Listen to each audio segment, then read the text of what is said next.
Give me a shovel and some soil and I'll plant anything, anywhere. But given the option, I can't imagine a better growing environment than raised garden beds. And the reason for that is that no matter what type of soil you're starting with, whether it's nothing or some native soil, you can always make it better in a raised bed. Now, two of the most important things that you're after for garden success are great soil structure and drainage, and you can easily achieve optimal conditions for both using raised beds.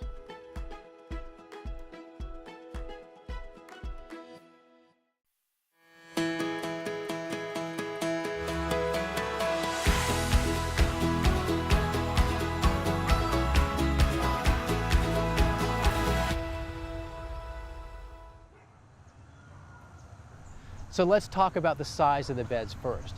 As far as width, you always want the beds to be wide enough so the roots can spread out as much as they need to go.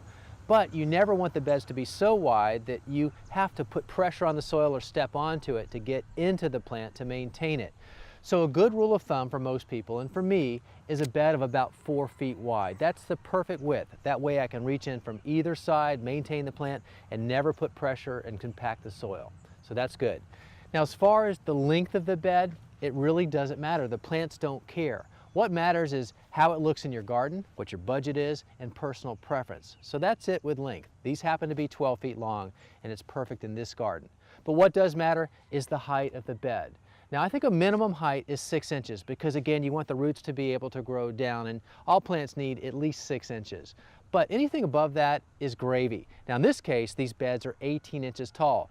Maybe that's a little too much, but not really. I never want these roots to be deprived of their ability to go as deep as they want to go. But 18 inches here is great. 12 inches is a happy medium, but anything over 6 inches, but never less if you can help it.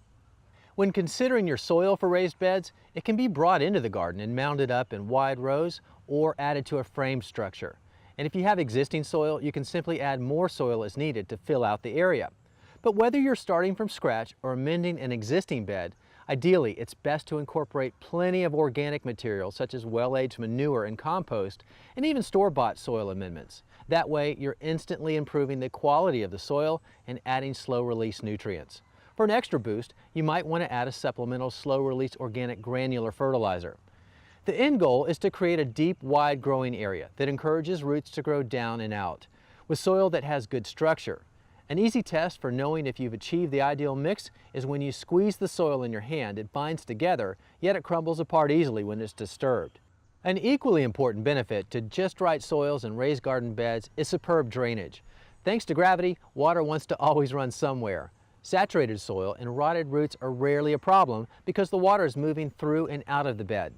Fortunately, raised beds allow you to easily create the optimal combination of drainage and moisture retention at the same time by adding lots of organic matter. And finally, when it comes to the material that you use to make your raised beds, you have several options, and three of the most common are pressure-treated lumber. Now, it holds up well to the elements and it's inexpensive, but some people still have an issue with the fact that there are chemicals used to treat the wood, although that's not nearly as much of an issue today as it used to be. I like untreated wood, like this cedar here. It's super sturdy, it holds up well to the elements, and there are no chemicals, and I like that. And then a newer option that's becoming more popular are composite materials, whether it's a resin base or some sort of wood fiber. A lot of times they're guaranteed for life, and it's just one more of many options. But whether you choose to contain your soil in a physical barrier or just mound it up wide enough and deep enough, creating that raised bed environment is the best thing that you can do to get your plants off to a great start and assure their growing viability all throughout the year, because you've done two important things. You've improved the soil structure and you've given that area great drainage, and raised beds are a great way to do that.